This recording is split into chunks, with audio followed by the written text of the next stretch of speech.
CEDEAO, si ça ne tient qu'à moi, on oublie ça. Ils se sont gonflés comme des crapauds. On les voit, ils dégonflent doucement, doucement, doucement, doucement. Et ils vont finir par s'aplatir comme on appelle cela. Voyons même d'abord qui veut intervenir au Niger. Une bande de 4 bras cassés qui veut intervenir au Niger. Il y a qui? Il y a Macky Sall, embourbé dans les pires emmerdes dans son pays.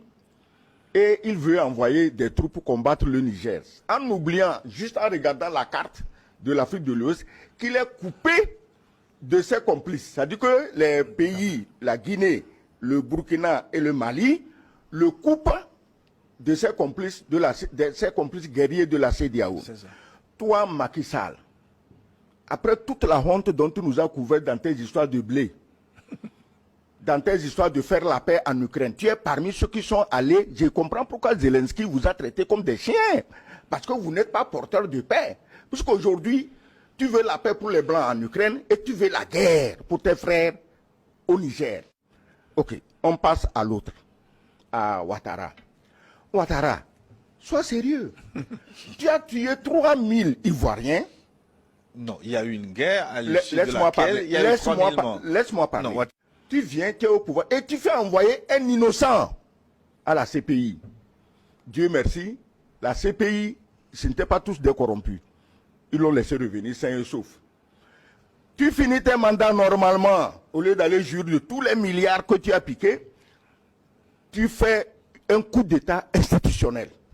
Et on tue encore des dizaines d'Ivoiriens. Personne n'a rien dit. Macron n'a pas vu ça. Colonna n'a pas vu ça. Parce que c'est des Ivoiriens qui meurent. Dans la tête d'un Macron ou d'une Colonna, c'est même moins que des fourmis qu'on a cramées. Aujourd'hui, tu dis que tu veux aller faire la guerre au Niger. Tu passes par où pour aller faire la guerre au Niger?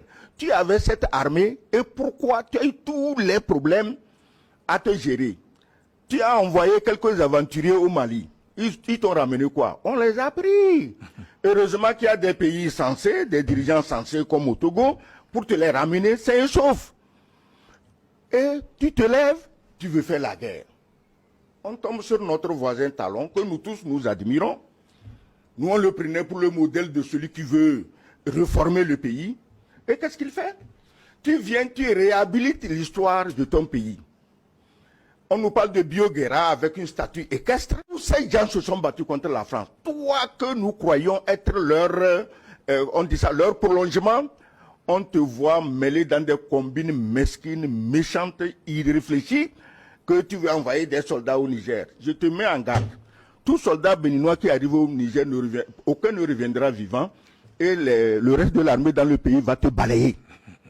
C'est le même sort qui attend le vieux Tinubu.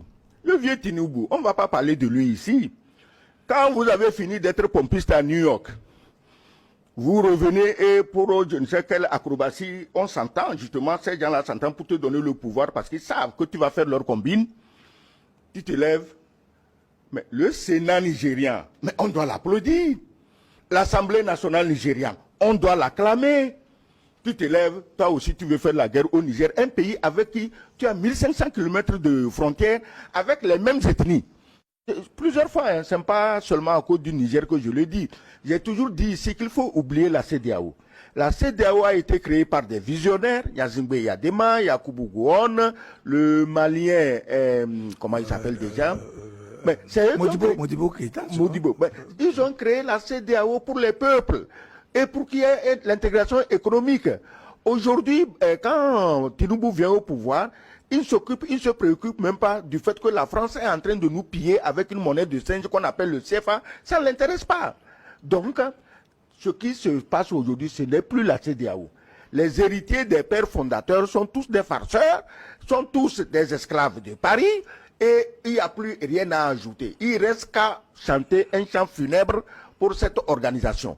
Les pays ostracisés avec l'UEMOA, ce que l'UEMOA fait est une raison supplémentaire pour qu'on sorte le plus rapidement que possible du franc CFA. Ils ne sont même pas intelligents, ils croient rendre service à la France, mais c'est eux qui vont pousser nos pays à sortir du franc CFA.